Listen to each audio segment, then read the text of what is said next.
Ma préférence à moi va au dernier roman d'Eri De Luca, écrivain italien contemporain, originaire de Naples.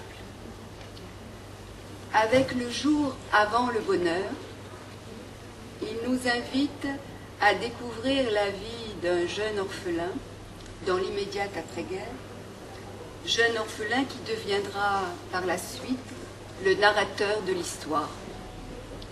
Ce jeune orphelin est sous la protection de Don Gaetano, le concierge d'un immeuble d'un quartier populaire de Naples.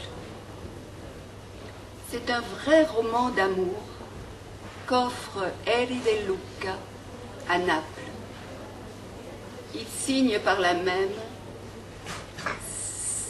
son histoire avec la ville de Naples et c'est un vrai roman également magistral d'initiation et de formation, pétri de phrases essorées, de mots magnifiquement dépouillés, des mots du quotidien, des mots de rien, auxquels il insuffle une nouvelle vie, un nouveau sens, une beauté légère et pleine de grâce et de poésie.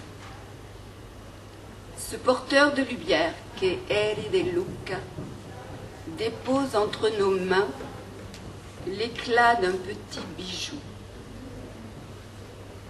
somptueux.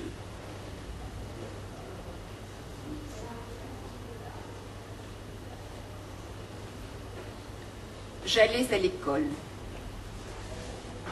Ma mère adoptive m'inscrivait, mais je ne la voyais pas. C'est Don Gaetano, le concierge, qui s'occupait de moi. Il m'apportait un plat chaud le soir.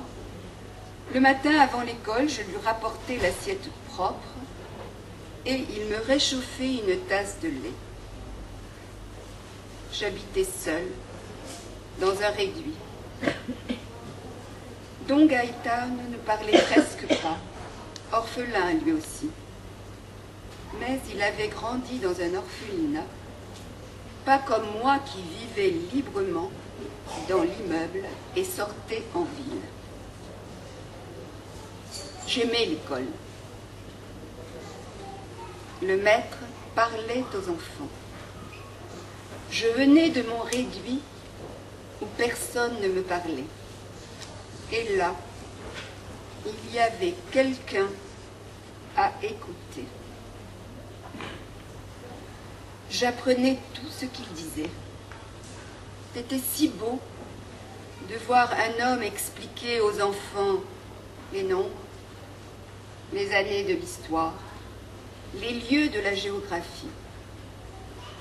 Grâce à une carte en couleur du monde, sans jamais avoir quitté la ville, on pouvait connaître l'Afrique, qui était verte, le pôle sud, blanc, l'Australie jaune et les mers bleues. Les continents et les îles étaient du genre féminin, les océans et les montagnes étaient masculins.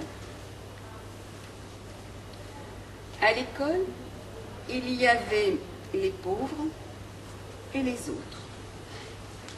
À 11 heures, ceux de la pauvreté comme moi recevaient du pain avec de la confiture de coin que leur donnait le surveillant.